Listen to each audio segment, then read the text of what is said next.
لە بابەتی نەسڕەکانە بەشداریم کردووە. نەسڕەکەم لە ژێر ناونیشانی جۆرەکانی هونەرە. لێرەدا مەبەستم ئەوە بووە کە جۆرەکانی هونەر بخەمە ڕوو ئەو هونەرانەی کەەوە زیاتر لە کوردستانە پیادە دەکرێت و دەخرێنە ڕوو. تابی تەنها لەسەری ئەوە نییە کەەوە کاری خوێندن بێ، بەڵکو بەکردنەوەی چەند پێشانگایەک و کردنەوەی ئەم جۆرە فیستیڤاڵانە دەتوانێت بەهرەکانی قوتابیان بخرێتە ڕوو لە چاڵەکەەکانی قوتابخانەدا. ئەمڕۆ پەیبوو وێنەکان دوان ئەوانەی کە دەستکردی قوتابیان بوون، ئەو قوتابیانەی جگە لەوانەکانی تر لە ڕووی هونەریەوە بەشداریان کردووە، بەهرەکانیان لەم پیشانگایەدا ئاشکرا کردووە. لە بابەتەکان بابەتی جۆرا و جۆرمان بینی کە گزارشتی بیرکردنەوە و هیزری قوتابی بوو.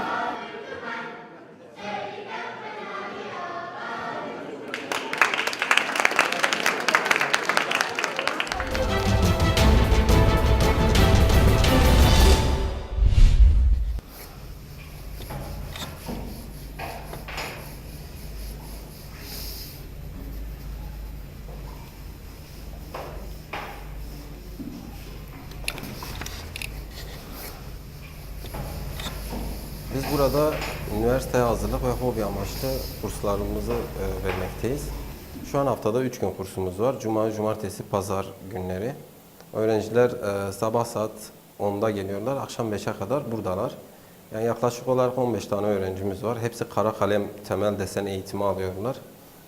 Hobi amaçlı öğrencilerimize temel desen eğitimi veriyoruz. Onları kara kalem alanında yetiştiriyoruz.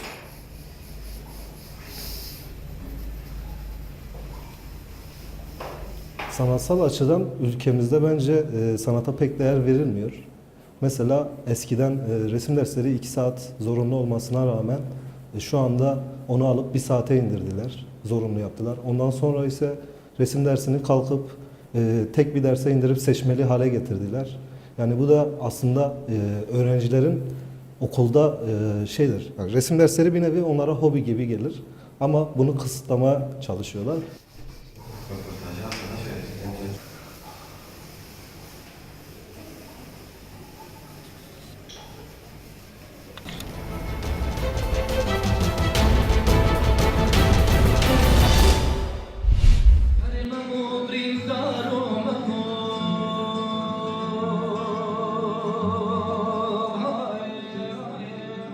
شانۆنامەیە یەکەم شانۆنامەیە لە وێژەی کوردیدا.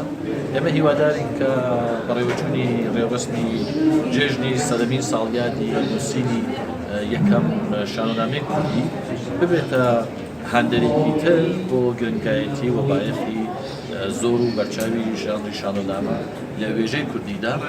جغرافیای کوردستان چون بزنین مرز وجودی وقتی باسی تاعتی ایرو لزانگار کردستان سال 2018 وقت سلامین سالروجا یکمین شانونامه کردی که رحمی حکاری سال 1918 نویسیه و 1919 چاپیه ایرو سلامین سالروجا بیبو مراسم کلاهات لدار خستن دهیدنی و اکتری و جلوهای ویژو نور پردازی و سینیری و بزن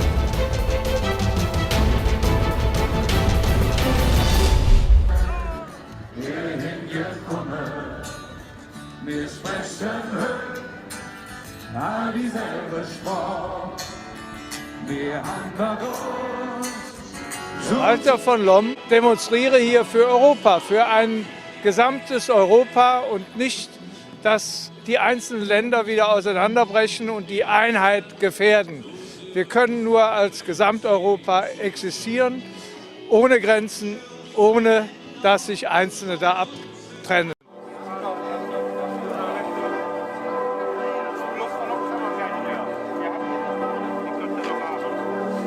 Mein Name ist Hermann Güsken, ich komme hier aus der Region Köln und ich bin überzeugter Europäer. Ich denke mal, die EU hat uns so viel gebracht und so viel gegeben und sie kann viel geben. Sie hat sicherlich auch Probleme zu lösen. Deswegen bin ich gerne hier und halte es für ein sehr wichtiges Zeichen, dass Deutsche, Italiener, Franzosen, wer auch immer in Europa zusammenhält und zusammenarbeitet.